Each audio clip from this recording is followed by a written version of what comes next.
नमस्कार। घातक न्यूज खबर जरा हटके में आपका स्वागत है। अब एक बड़ी खबर बरेली से।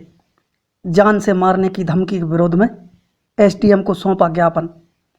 जी हाँ, जमीन की खरीद बिक्री को लेकर बरेली में बीरेन धाकड़ ने होमगार्ड सैनिक नजीर मंसूरी द्वारा जान से मारने की धमकी देने के विरोध में एसडीएम संतोष मुदगल को ज्ञापन सौंपकर मुकदमा दर्ज कर कठोर कार्रवाई करने की मांग की है। वहीं दूसरी ओर नजीर मंसूरी ने बीरेन धाकड़ द्वारा लगाए गए सारे आरोपों को निराधार बताते हुए कहा कि यह हमारा पारिवारिक मामला है। यदि किसी ने आपको ज़मीन बेची है तो आप उसे बुला लो, हम आपस में बैठकर बातचीत कर समस्या का हल निकाल लेंगे। क्या नाम है आपका? बीरेन धाकड़।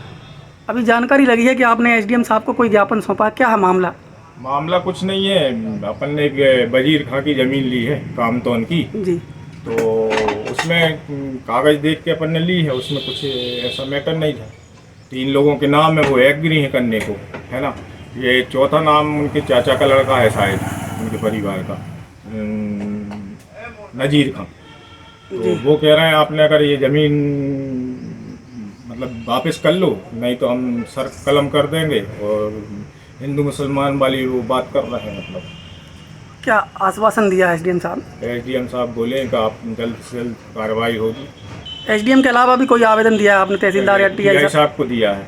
टीआई साहब क्या बोले? टीआई साहब बोल रहे हैं कार्रवाई करेंगे जांच का। तो जांच नहीं हुई तो वो सब धरना पर बैठेंगे। भाई ये हिंदू मुस्लिम वाली बात कर रहे हैं, कलम कर देंगे बिल्कुल। ईद की नमाज के बाद तो हम ऐसा माहौल कर देंगे कि लगे कि हाँ यहाँ तुमको बता देंगे, ऐसी बात है। कौन है ये जिन्होंने आपको धमकी दी? किस तरीके की धमकी दी? सर कलम कर देंगे बिल्कुल। कौन है ये नजीर खां है, कोई पुलिस में है होमगार्ड है कामतौन के। कहाँ, बरेली में पदस्थ? नहीं, शायद बाहर है। मेरा नजीर मोहम्मद, निवासी कामतौन, तहसील बरेली, जिला रायसेन। आपके खिलाफ आज कोई आवेदन दिया गया जिसमें आपने किसी को धमकी वगैरह दी है, क्या मामला? धमकी नहीं, मैंने अपने पारिवारिक मामले में बीरेंद्र धाकड़ से कहा था कि ये हमारा पारिवारिक मामला है और हमारे भाई की ज़मीन और हमारी अभी बंटवारे नहीं हुए, इसमें आप हस्तक्षेप ना करें। हमारा पारिवारिक मामला है, इसको हम हल कर लेंगे। और हम सामने, आप उनको और हमको सामने बैठा लो और मामले को अपन हल कर लेंगे। ये मैंने उनसे बात करी है और यही उनसे पहले भी कही। मैंने 2 साल से ओवैस मियाँ से भी ये बात हुई थी मेरी, और आपने अफजल भाई से भी ये बात हुई थी। हमारे सरपंच साहब से हीरा भैया ने भी ये बात कही थी कि आप पर बैठ के आपस में उस मामले को हल कर लेंगे। और ये ज़मीनी मामला है, ये इनका घर का मामला है। हमारे घर के मामले में हमने ये उनसे बात रखी थी।